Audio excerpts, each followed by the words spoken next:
2014 में अगर आपको याद हो तो क्रिस्टोफर नोलन की एक बहुत ही अमेजिंग मूवी आई थी जिसका नाम था इंटरस्टेलर। इस फिल्म में स्पेस रिलेटेड कंटेंट को, worm holes, black holes, alien planets, इन सब को साइंटिफिकली एक्यूरेट तरीके से दिखाया गया था। लेकिन शायद सबसे खतरनाक सीन इस फिल्म के एंड पे था, क्लाइमैक्स में, जब इस फिल्म के मेन कैरेक्टर ऊपर एक ब्लैक होल में गिर जाते हैं। इस ब्लैक होल का नाम फिल्म में बताया जाता है गारगोंटुआ। ऊपर अपने स्पेस क्राफ्ट को लेकर ब्लैक होल में गिरते हैं। शुरू में इनके आसपास सब कुछ काला काला होता है, कंप्लीटली डार्कनेस। लेकिन जैसे ही अंदर गिरते हैं इनको ग्रीन पार्टिकल्स नजर आते हैं। ये पार्टिकल्स इनकी स्पेस क्राफ्ट पर आकर लगते हैं और कुछ लाइट के फ्लैशेस निकलते हैं, चिंगारियां लगती हैं और आग लगने लग जाती है। इन्हें मजबूरन इजेक्ट करना पड़ता है अपने स्पेस क्राफ्ट से और ये ब्लैक होल के अंदर गिरते चले जाते हैं। लेकिन अचानक से ये अपने आप को एक 5 डायमेंशनल स्पेस के अंदर पाते हैं। ये एक ऐसी जगह है जिसमें ये अपने पास से कम्युनिकेट कर सकते हैं सिर्फ ग्रेविटी की वजह से। लेकिन ये सब देखकर आपके दिमाग में एक सवाल उठा होगा,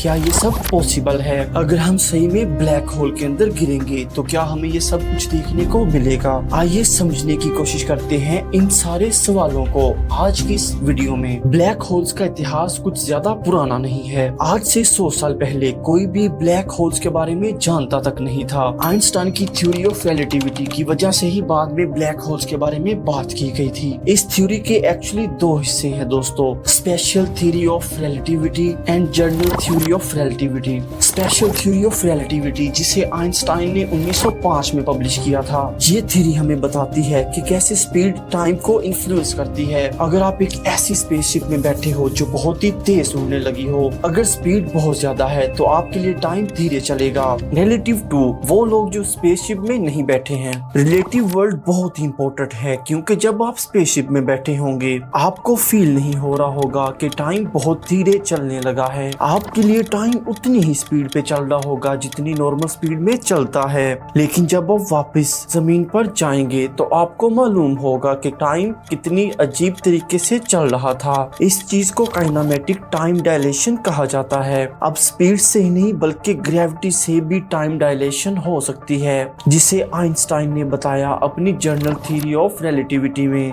ये उन्होंने डेवलप की थी सन 1915 में। इसमें आप जितना ज्यादा ग्रेविटेशनल फोर्स एक्सपीरियंस करेंगे उतना ही ज्यादा टाइम आपके लिए आहिस्ता हो जाएगा। इसे ग्रेविटेशनल टाइम डायलेशन कहा जाता है और इंटरस्टेलर फिल्म में इसे बढ़िया तरीके से दिखाया गया था। जब कूपर और उनके साथी एक प्लेनेट पर लैंड करते हैं, उस प्लेनेट पर उनके लिए 1 घंटा धरती के 7 साल के बराबर होता है। ऐसा इस प्लेनेट पर इसलिए होता है क्योंकि ये प्लेनेट ब्लैक होल के बहुत करीब होता है और ब्लैक होल की तरफ से आने वाला ग्रेविटेशनल फोर्स इस पे इम्पैक्ट डालता है। अब आइंस्टाइन ने इस चीज को विजुअलाइज करने के लिए कहा था, एक तरीके का मैश इमेजिन करो जिस पर सारे प्लैनेटरी ऑब्जेक्ट्स रखे हुए हैं। जितना ही ज्यादा उनका मास है वो उतना ही ज्यादा स्पेस को बेंड कर रहे हैं और जब ये मैश बेंड हो रहा है फिर ना सिर्फ फिजिकल ऑब्जेक्ट्स इसकी तरफ ज्यादा अट्रैक्ट हो रहे हैं बल्कि टाइम से भी इसकी डायलेशन हो रही है और जो बाकी फॉर्म्स ऑफ एनर्जी हैं जैसा कि साउंड, हीट और लाइट, उन सब पर भी ग्रेविटेशन का असर पड़ता है। सही सुना आपने दोस्तों, ये एक और कंक्लूजन था जो आइंस्टाइन ने निकाला।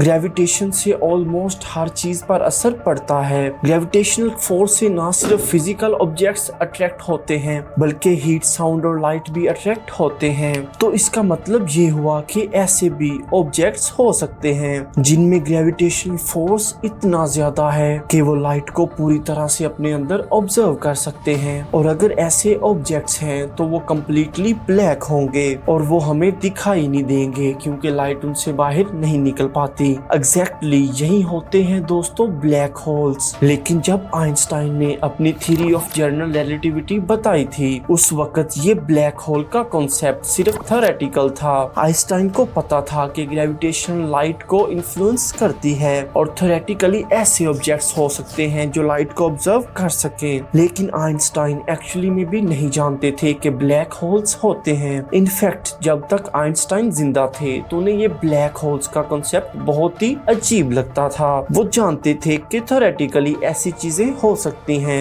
लेकिन उन्हें लगता था कि थ्योरेटिकली तो कहने को इन्फिनिटी जैसी चीजें भी हो सकती हैं। लेकिन उन्हें यकीन नहीं था कि प्रैक्टिकली भी ये चीजें एग्जिस्ट करती हैं। तो एक्चुअली तब तक ब्लैक होल जैसा लफ्ज इन्वेंट भी नहीं हुआ था। यहाँ पर एक इंटरेस्टिंग पॉइंट ये भी था कि लाइट की स्पीड ग्रेविटी की स्पीड को इन्फ्लुएंस करती है। ऐसा नहीं है कि ग्रेविटी का फोर्स हमें हर जगह इन्फ्लुएंटली फील होता है। इसकी अपर लिमिट है लाइट की स्पीड। प्रैक्टिकल एग्जांपल से समझाऊं तो इसका मतलब मान लो सूरज अचानक से गायब हो गया। अब हमें 8 मिनट बाद ही पता चलेगा कि धरती से सूरज गायब हो गया है, क्योंकि लाइट को 8 मिनट का समय लगता है धरती पर पहुंचने के लिए। लेकिन आइंस्टाइन के मुताबिक सूरज गायब होने से जो धरती पर इम्पैक्ट पड़ेगा ये भी हमें 8 मिनट बाद ही महसूस होगा। है ना बहुत इंटरेस्टिंग चीज। और आइंस्टाइन के बाद दोस्तों जो थ्योरी ऑफ जनरल रिलेटिविटी थी, इस पर बहुत ही ज्यादा साइंटिस्ट ने काम किया, जैसा कि कार्ल श्वार्ज़शाइल्ड, जोहानस ड्रॉस, सुब्रमण्यम चंद्रशेखर। कई इक्वेशन थी और इन लोगों ने उन इक्वेशंस को सोल्व किया। उन्होंने बहुत ही ज्यादा इक्वेशंस को सोल्व किया और ये बात तय पाई कि ब्लैक होल जैसी चीजें भी हो सकती हैं। और 1960 तक सब साइंसदानों ने ये इस बात को तस्लीम किया कि हम ब्लैक होल्स को देख सकेंगे, क्योंकि ये चीजें एक्चुअली में स्पेस में एग्जिस्ट करती हैं। दोस्तों उम्मीद करता हूँ आपको हमारी ये वीडियो भी पसंद आई होगी और आपकी मोहब्बत भरे कमेंट्स का बहुत शुक्रिया। मिलते हैं अपनी एक शानदार वीडियो में।